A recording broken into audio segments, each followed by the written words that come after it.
네, 안녕하세요. 오늘부터 새로 시작하는 딥테크의 진행을 맡은 더밀크의 조이 기자입니다. 딥테크는 미국에서 일어나는 다양한 테크 뉴스들 중에서 여러분께서 꼭 아셨으면 좋겠는 주제 하나를 선정해서 깊이 있게 전달해드릴 예정입니다. 영상 보시기 전에 구독과 좋아요 눌러주시는 거 잊지 마세요. 네, 오늘의 주제는 러시아의 우크라이나 침공에 따른 세계 경제 질서의 재편입니다. 러시아가 지난달 24일 우크라이나를 공격한 지 3주가 지나고 있습니다. 러시아는 주요 군사시설뿐 아니라 어린이 병원 같은 민간시설을 향한 무차별적인 폭격을 가하고 있는데요. 이미 1,700명에 달하는 민간인 사상자가 발생했고 300만 명 가까운 우크라이나 국민들이 인접국으로 피난을 떠나는 끔찍한 상황이 이어지고 있습니다. 당초 사흘이면 수도가 함락할 것이라는 전망과는 달리 볼로디미르 젤렌스키 우크라이나 대통령은 수도를 떠나지 않았고요. 온 국민이 결사항전에 나서면서 국제사회의 시선이 달라지고 있습니다. EU는 2차 대전 이후 그 어떤 전쟁에도 무기를 공급하지 않는다는 원칙을 깨고 우크라이나에 무기를 공급하고 있고요. 심지어 중립국인 스위스까지 EU를 따라서 러시아 금융 제재에 동참했습니다. 이번 전쟁은 러시아 대 서방국 전체의 전쟁으로 확대되는 모습입니다. 이번 전쟁은 제2차 세계대전 이후 80년 만에 유럽에서 일어난 전쟁입니다. 80년이란 시간만큼 이전 전쟁에서는 볼 수 없었던 전쟁의 양상을 보이고 있는데요. 우리가 이번 전쟁에서 눈여겨봐야 할 한 3가지 정도를 정리해서 알려드리겠습니다. 먼저 첫 번째로 이번 전쟁은 20세기 전면전 방식인 총과 탱크가 동원되고 21세기 방식인 사이버전과 또 경제 제재가 동시에 펼쳐지고 있다는 점에서 역사에 기록될 전쟁입니다. 역사적으로 늘 전쟁은 세계 질서를 바꿔놨는데요. 이번 러시아 우크라전도 그렇게 될 가능성이 매우 높습니다.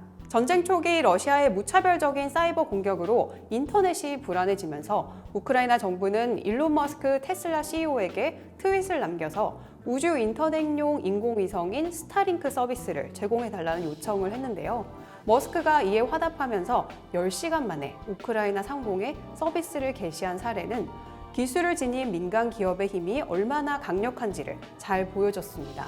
러시아를 더 곤혹스럽게 만든 건 구글과 트위터, 메타, 애플 등 빅테크들의 즉각적인 대응입니다. 구글은 유럽 전역에서 러시아 국영 미디어 RT와 스푸트니크 유튜브 채널을 차단했고요.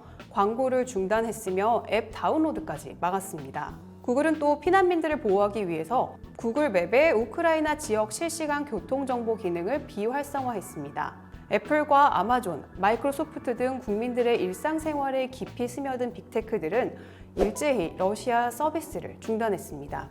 한편 러시아가 우크라이나에 대규모 해킹 공격을 했지만 아직까지 우크라이나 정부나 은행이 마비되지 않은 것은 어나니머스 등 국제 해커 조직이 우크라이나를 방어하고 있기 때문인데요. 러시아는 부랴부랴 자국 내 페이스북과 트위터 접속을 차단하고 언론 검열에 나서고 있지만 예상보다 훨씬 더 큰 빅테크들의 영향력에 당황한 기색이 역력합니다. 비단 빅테크뿐만이 아닙니다. 글로벌 민간 기업들은 잇따라 탈러시아 행렬에 동참하고 있는데요. 예일대 경영대학원 집계에 따르면 현재까지 약 300여 개 다국적 기업들이 러시아에서 철수한 것으로 조사됐습니다. 한편 이번 전쟁에서 러시아와 우크라이나 모두 예상하지 못한 무기가 또 하나 있습니다. 바로 암호화폐인데요. 우리가 주목해야 할 두 번째 현상이 바로 이 암호화폐입니다. 암호화폐는 자산의 가치를 보전하거나 자금을 모으는 수단으로 전쟁에 적극 활용되고 있습니다. 흥미로운 점은 러시아와 우크라이나 모두가 각기 다른 수단으로 이 암호화폐를 적극 활용하고 있다는 점인데요. 먼저 러시아는 금융 제재를 피해 자금을 보전하는 수단으로 암호화폐를 이용하고 있습니다. 러시아는 우크라이나 침공 후 전 세계 금융기관을 연결하는 국제은행 간 통신협회 스위프트 결제망에서 차단되는 제재를 받았는데요. 그 결과 루블화 가치는 폭락하고 뱅크런 사태까지 나타났습니다. 이에 러시아인들은 끝없이 추락하는 자국 통화를 달러뿐 아니라 암호화폐로 바꿔서 가치를 보전하고 있습니다. 실제 러시아의 우크라이나 침공 직후 비트코인 가격이 20% 이상 급등하기도 했습니다. 한편 침략 당하는 쪽인 우크라이나는 인도주의적 지원을 위한 자금 모집 수단으로 암호화폐를 적극적으로 활용하고 있는데요. 우크라이나 정부가 암호화폐를 기부받을 수 있는 지갑의 주소를 올리자마자 전 세계에서 기부가 쏟아졌습니다. 암호화폐는 환전 같은 번거로운 절차 없이 전자지갑의 주소만 알면 간편하게 이체할 수 있어서 보다 쉽게 기부가 이뤄질 수 있었습니다. 이처럼 암호화폐가 전쟁의 신무기로 떠오르면서 각 국가에서는 규제의 움직임이 더 강해지고 있는데요. 역기능과 순기능을 동시에 지닌 암호화폐가 이번 전쟁 이후 새로운 국면을 맞이할 것이라는 전망도 나오고 있습니다. 마지막 세 번째는 이번 전쟁은 단순한 국지전을 넘어서 냉전 시대로의 회귀를 알리는 신호탄일 수 있다는 점입니다. 자유의지를 그 어떤 가치보다도 중요하게 여기는 미국인, 또 미국 기업들은 이번 전쟁에서 일사불란하게 러시아의 제재에 동참했는데요.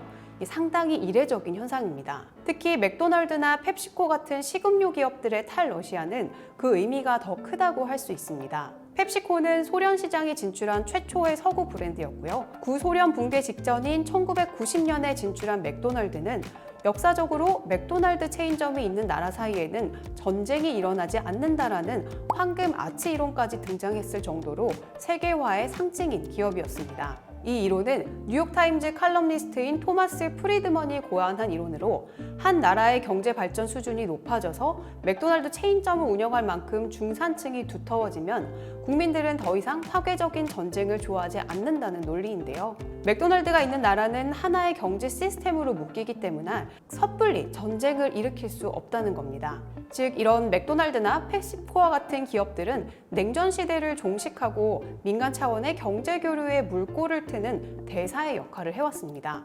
이런 기업들이 러시아 내 영업을 일제히 중단한다는 것은 신냉전 시대가 오고 있다는 분석입니다. 여러분, 전쟁은 그 어떤 명분으로도 정당화될 수 없습니다. 조 바이든 미국 대통령은 36년간 상원 의원을 지내온 인물입니다. 또 부통령을 8년간 지냈고요. 미국에서 바이든 대통령만큼 푸틴의 의중을 꿰뚫고 있는 사람이 없다는 평가가 나옵니다. 쉽게 움직이지 않는 빅테크들을 움직일 수 있는 것도 그의 리더십이 작용한 결과일지도 모릅니다. 명분 없는 전쟁을 일으킨 푸틴과 누구보다 영리하게 서방국과 기업들을 움직이고 있는 바이든. 21세기형 재래식 무기 대 돈의 전쟁이 앞으로 세계 질서에 어떤 변화를 가져오게 될지 전 세계인의 관심이 집중되고 있습니다. 오늘 준비한 딥테크는 여기까지고요. 저는 다음 시간에 더 유익한 내용으로 다시 찾아오겠습니다. 감사합니다.